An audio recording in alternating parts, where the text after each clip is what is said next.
Bismillahirrahmanirrahim. Assalamualaikum warahmatullahi wabarakatuh. Saya atas nama Fauzan, mahasiswa IAI Al-Qadiri Jember. Saya semester 5 non-reguler. Di sini saya akan menyampaikan sebuah administrasi dan supervisi pendidikan. Apakah yang dinamakan administrasi dan apakah yang dinamakan supervisi pendidikan? Di sini saya menerangkan tentang pengertian administrasi pendidikan. Dalam pengertian yang sempit, merupakan bentuk segala dari kegiatan ketatausahaan, yang pada intinya suatu kegiatan rutin catat-mencatat, mendokumentasikan kegiatan, menyelenggarakan surat-menyurat dengan segala aspeknya, serta mempersiapkan sebuah laporan.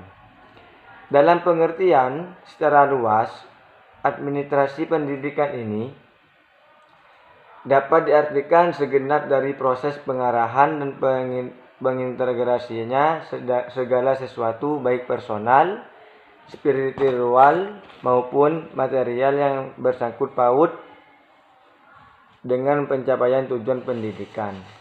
Nah, itu yang dinamakan administrasi pendidikan. Dan apakah yang dinamakan pengertian supervisi pendidikan? Supervisi merupakan suatu aktivitas pembinaan yang telah direncanakan untuk membantu para guru dan pegawai lainnya dalam melakukan pekerjaan mereka secara efektif. Supervisi pendidikan ini merupakan rangkaian pembinaan ke arah perbaikan situasi pendidikan. Pembinaan di sini berupa bimbingan ataupun tuntunan ke arah situasi pendidikan termasuk pengajaran pada umumnya. Ini khusus pada sebuah guru dan murid. Dan peningkatan mutu mengajar belajar pada umumnya. Administrasi supervisi pendidikan serangkaian bentuk kegiatan pembinaan yang telah direncanakan bagi tiap personel dalam proses kerjasama di bidang pendidikan dan peningkatan sumber daya manusia dalam rangka perbaikan situasi pengajaran yang terus akan berkembang seiring dengan berjalannya waktu untuk mencapai tujuan pendidikan yang lebih efektif. Adapun teknik-teknik supervisi pendidikan. Yang pertama adalah teknik perseorangan ataupun supervisi yang dilakukan secara individu. Yaitu mengadakan sebuah kunjungan kelas. Contohnya, ketika kita saat belajar mengajar dengan tatap muka. Yang kedua yaitu mengadakan kunjungan observasi ataupun sebuah aktivitas. Yang kedua, tekniknya adalah kelompok. Ini biasanya dilakukan secara bekerja sama ataupun secara kelompok. 1.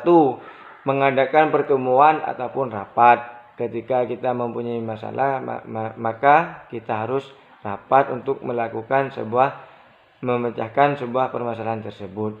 Yang kedua yaitu mengadakan diskusi kelompok. Ketika kita sudah mempunyai kelompok, maka kita jangan mati dengan diskusi. Kita harus selalu berdiskusi. Yang ketiga itu mengadakan penataran. Adapun metode-metode supervisi pendidikan. 1. Metode langsung, yaitu menghadapi orang-orang yang disupervisi tanpa perantara ataupun media. Bisa dikatakan bahwasannya dia menggunakan metode langsung, baik dilakukan secara individu maupun kelompok. Intinya kita melakukan metode itu secara langsung, entah itu bersama kelompok ataupun per individu. Misalnya konsultan pribadi ataupun kelompok. Ketika kita pertemuan kelompok, kita biasanya pertemuan guru ataupun rapat dengan guru dan sebagainya. Yang kedua yaitu metodenya secara tidak langsung, menghadapi orang-orang supervisi menggunakan alat benda atau berupa papan pengumuman, handphone, media ataupun lain sebagainya. Adapun pelaksanaan supervisi pendidikan. Dalam melaksanakan supervisi pendidikan, yang perlu dilakukan adalah antara lain. Yang pertama adalah observasi kelas. Apa tujuannya observasi kelas itu? Kita merupakan salah satu cara paling baik memberikan supervisi pembelajaran karena dapat melihat kegiatan seorang guru, murid, dan masalah yang timbul. Jadi di dalam kelas itu pasti ada timbul masalah antara guru sama murid, entah itu yang punya masalah muridnya ataupun gurunya yang mengeluh dikarenakan muridnya yang diajar terlalu nakal, ataupun sebaliknya bisa juga muridnya yang mengeluh karena gurunya terlalu ketat ataupun terlalu keras dalam pengajarannya. Yang kedua yaitu adalah perencanaan. Contohnya kepala sekolah merencanakan dalam menyusun program dalam satu semester ataupun dalam satu tahunan. Bagaimana programnya, entah itu dibuat mingguan ataupun bulanan, ataupun per semester.